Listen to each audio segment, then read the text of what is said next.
kanunay siya nga nagasimba. Nya giingnan siya ni Pastor George nga nasahin sa Bulgaria nga pangandam alang sa bautismo kung duna ka na desisyon. Sao andam nako. Tungod kay ang Dios sa padalang manulunda nako pagluwas ako dito sa supa. Ang nadako ko pagtuo nga ang Ginoo mutabang gyud nako sa among mga pinahanglan. Tunay na magkaigsunan human na siya bautismo. Dunay siya gradong gamay. Pandunay suot niya nga amigo sa ospital. Yangyo siya sa yang igala nga dunay trabaho ako ipasulod mo sa ospital aron mabuhi ka. Higala lang to dili to Adventista. Misugot siya. Pero nakampo siya sa Ginoo nga wa man koy grado.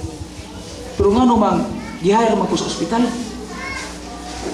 Ampo na po siya sa Ginoo. Di ay mga kaigsuonan, gihimo dai siya nga mensahero dito, no? Mensahero nya pagkadto niya wa siya pag-unugon. Nakasulod siya sa trabaho daghang siya gipirmahan sa ospital.